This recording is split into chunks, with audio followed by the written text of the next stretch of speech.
I paid off my parents' home entirely on my own, a $247,000 purchase.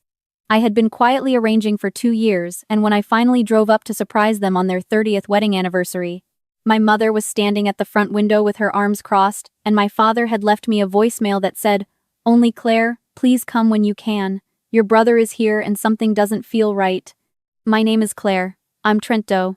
I work as a forensic accountant at a mid-sized firm in Atlanta, which means I spend my professional life finding the places where numbers don't match the story people are trying to tell. I know what legitimate transactions look like. I know what concealment looks like. I know the difference between someone making a mistake and someone making a choice. I did not arrive at this work by accident. My father had a stroke 3 years ago. It was moderate, which in medical terms means he came back to us but not entirely. His left side recovered well. His memory and processing speed did not. He can hold a conversation, remember your name, laugh at the right moments. But he cannot read a contract the way he once could. He cannot catch the clause buried in paragraph 7 that changes everything above it. He knows this about himself, and it costs him something every single day to know it. My mother has never once let him feel diminished by it. She learned his new rhythms the way you learn a piece of music you already love in a different key patiently, attentively, without making a production of the adjustment. The two of them have lived in the same house in Decatur for 28 years. A small brick ranch with a carport and a yard my father kept immaculate before the stroke, and that my mother has kept immaculate since. The house had always been rented.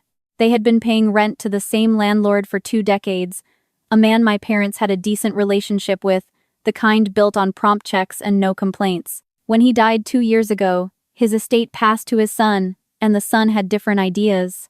He raised the rent by 40% in a single notice and gave my parents 60 days to either sign the new lease or vacate.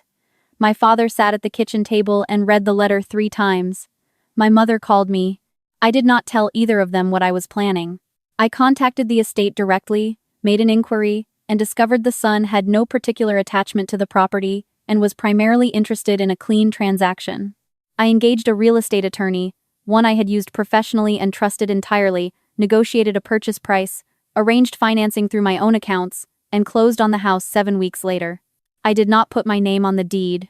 I placed it into a revocable living trust, with my parents named as sole primary beneficiaries and myself as trustee. The terms were explicit. The property was for their exclusive residential use, not subject to rental, subletting, or any commercial arrangement, and could not be transferred, encumbered, or used as collateral without my written authorization as trustee. I prepaid 2 years of property taxes. I had the roof inspected and replaced 3 damaged sections before the closing.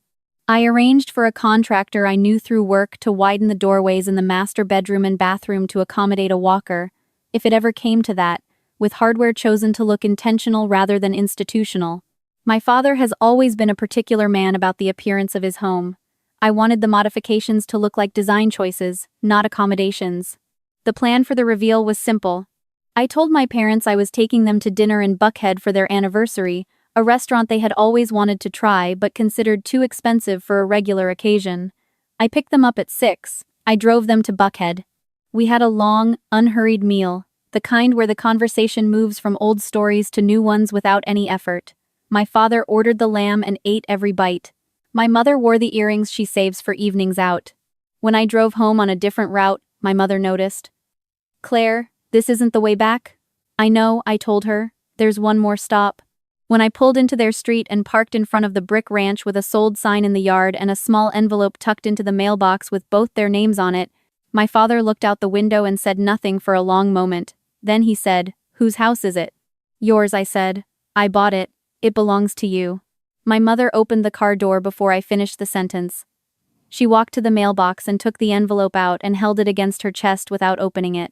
My father got out slowly, the way he does, favoring his right side, and walked to the front step and sat down on it. He put his hands on his knees. He looked at the yard, the carport, the rosebush my mother had planted along the fence the second year they lived there. He said, "I thought we were going to have to leave." "I know," I said, sitting down beside him.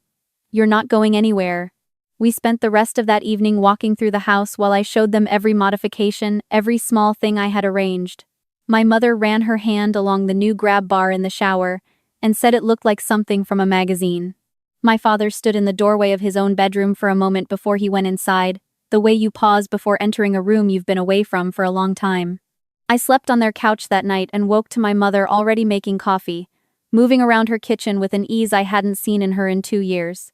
I should have anticipated what came next. In fairness to myself, I had anticipated it in the abstract. I simply did not expect the timeline. My mother told my brother Derek about the house during a phone call the following Sunday. She is incapable of containing joy when she genuinely feels it, and I have never once held that against her. Derek asked for the address.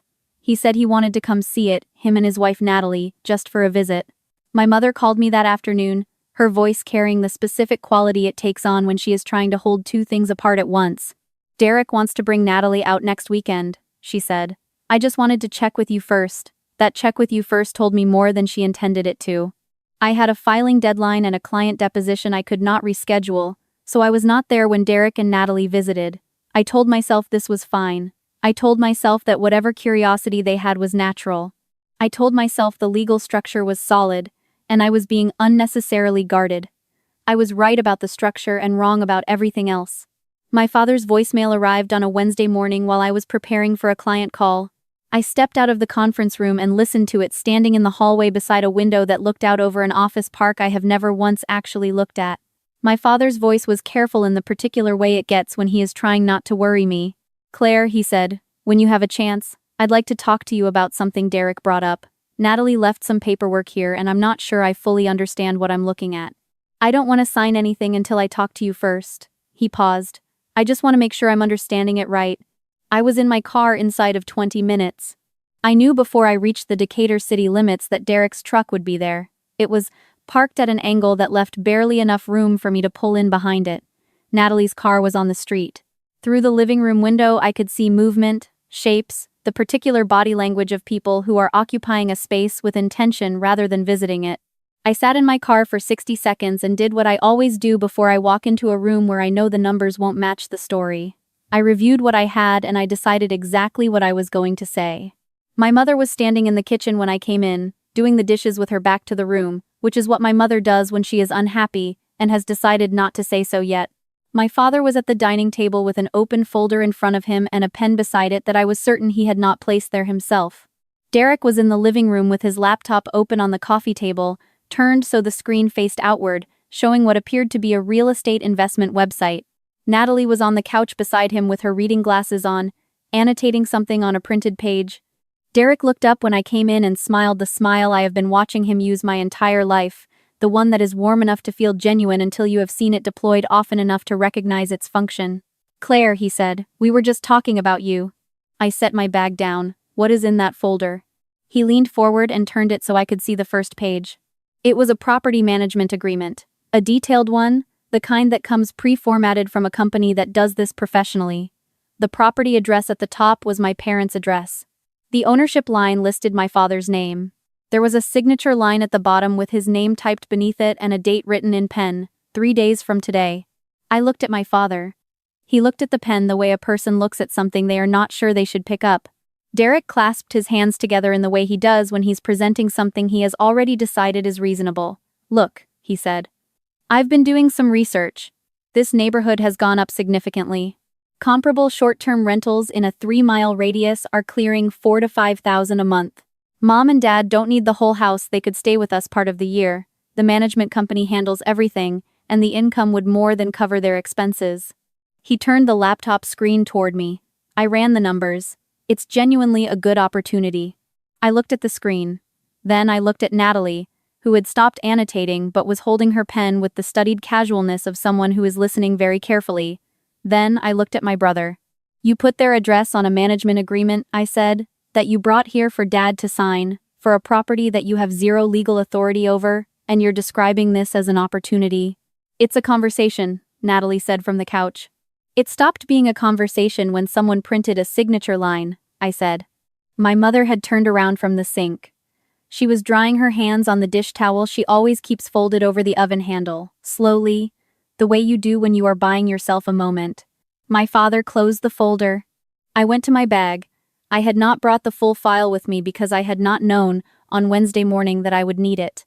What I had was my work laptop, My professional email with every closing document scanned and saved to a folder I can access from anywhere, and 11 years of practice presenting financial evidence to people who did not want to receive it. I sat down at the dining table across from my father and opened my laptop. I pulled up the closing documents and turned the screen toward him first, because he was the one who mattered most in that room. "This is the deed," I said. I walked him through it the way I would walk a client through an audit, finding slowly, without condescension, pointing to each line. His name, my mother's name, the trust designation, the trustee line with my name on it. "Dad," I said, "do you see this clause here?" He leaned forward and read it. He read it again. I waited. He has always needed more time since the stroke, and I have always given it to him without making it a thing. He looked up at me. "Does that mean what I think it means?" he said. "It means no one can rent this property, use it as collateral, or sign any management agreement without my approval as trustee," I said. "And I did not approve this." I nodded toward the folder. Derek shifted in his seat. "Trusts can be contested," he said. "That's not actually as ironclad as you're making it sound." I pulled up the second document, the written legal opinion from my attorney confirming the trust was properly recorded with the county, valid under Georgia law, and not subject to challenge by any party other than the named beneficiaries. I read the relevant sentence aloud. "Non-beneficiaries," I said, "includes everyone in this room except the two of them." Natalie set her pen down. I pulled up a third item, a screenshot of a listing draft I had found that morning when I ran a search of my parents' address across short-term rental platforms. It had been created 4 days ago. It had not been published yet, but the draft existed, with photographs taken from my parents' living room and back porch, under an account registered to Derek's business email address. I turned the laptop so Derek could see it. I watched his expression complete its transition from confident to recalculated. I had already submitted a report to the platform's trust and safety team citing misrepresentation of ownership. I had also spoken that morning with a real estate attorney about what remedies existed if the listing were published without authorization. I did not present this as a threat. I presented it the way I present every finding, as information, stated clearly, so that the person receiving it understands exactly what the situation is. Then I placed a printed document on the table. I had stopped at my office on the way and printed one thing, a formal letter, drafted in 10 minutes but carefully worded, addressed to both Derek and Natalie, notifying them that any further attempt to list, market, photograph for commercial purposes, represent ownership of, or solicit signatures related to the property would be treated as tortious interference with the trust and potentially as fraud given the unauthorized listing draft already in existence. All future communication regarding the property was to be directed to me in my capacity as trustee. Derek stared at the letter. The warmth had left his face the way warmth leaves a room when a window opens in winter. "We're family," he said. "I know," I said. "And because we're family, I'm telling you directly instead of letting you sign something that would expose you to liability you are not prepared for. I need you both to leave. You're welcome to come back when Mom and Dad invite you, as guests, the way family visits." What came after that was not quiet. Derek said several things in a raised voice that I did not respond to, which I have learned is often more effective than responding. Natalie packed up the folder and the printed pages with a deliberate efficiency that told me she had done this kind of retreat before. My father sat at the table and did not look at either of them, which was the most pointed thing he could have done. My mother stood by the oven with her arms at her sides and her face entirely still. Both of them left within 15 minutes. My mother made sweet tea. We sat at the kitchen table as the afternoon moved across the floor in slow rectangles of light. After a while she said, "Natalie asked me twice which rooms got the best light in the morning. I thought she was asking because she liked the house." My mother turned her glass in a slow circle on the table. "I should have called you sooner. You called me exactly when you needed to," I said. My father came in from the back porch where he had been sitting since Derek's truck left the street. He stood in the kitchen doorway the way he stands when he has been thinking something through and has arrived somewhere. He looked at me and said, "I almost signed it."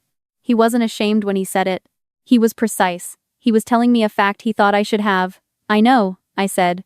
"That's why the structure exists." His jaw moved slightly. He said, "I used to be able to catch those things myself." "I know," I said again. "You caught the most important one. You called me before you signed it." He was quiet for a moment. Then he said, "How long have you been watching out for this kind of thing?" "A while," I said. He nodded once, slowly, and went to pour himself some tea. The posts appeared 6 days later. Derek first, then Natalie on her own account, carefully worded observations about family dynamics and the way some people use money to create obligation rather than connection. Nothing named. Everything implied. A cousin texted me to ask if everything was okay. Two of my mother's friends from her church group sent her concerned messages asking if there had been some kind of misunderstanding. I wrote one email.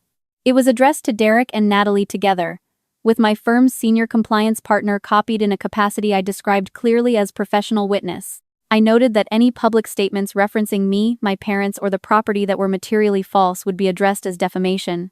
Any statements that caused demonstrable harm to my parents' interests, or to any protected interest under the trust terms would be addressed as tortious interference. I did not use aggressive language. I used exact language, which is more effective. I asked that all future communication be directed to my professional email. The posts were gone within 36 hours. 3 weeks after that, I arranged for a security camera system to be installed at the house. 4 exterior cameras feeding to an app on both my phone and a tablet I set up in my parents' kitchen. I walked my father through the interface myself, sitting beside him at the kitchen table with the tablet between us while he learned which camera covered the carport and which one covered the back gate. He took his time with it. He asked good questions. At one point he said, "You know I used to handle everything like this myself." "I know," I said. "You still are. You're just using different tools." He looked at the camera grid on the screen. He said, "Your brother used to help me fix things around this house when he was a teenager." "I know that too," I said. He was quiet for a moment. "I don't understand what changed," he said. "I don't fully understand it either," I said, which was the honest answer. I think sometimes people look at a situation and see what they want from it before they see what it actually is. He was quiet for another moment, then he said, "I want to plant the garden again this spring. I haven't done it since the stroke because I wasn't sure we'd still be here." He looked at the yard through the kitchen window. The rosebush along the fence had new growth on it, small and red-tipped at the ends. "Now I know we'll be here." Derek sent an email 8 weeks after the afternoon at the kitchen table. The subject line said simply checking in. The body was 4 sentences acknowledging that he had handled things poorly, that he regretted how the conversation had gone, and that he hoped we could find a way to move forward eventually. I read it twice. I moved it to a folder I created for exactly this type of correspondence. I have not replied. I may, at some point. I don't feel urgency about it. What I've spent time thinking about since that afternoon is something I got wrong for a long time.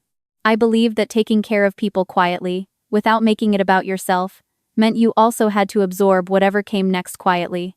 That naming a boundary was a kind of selfishness.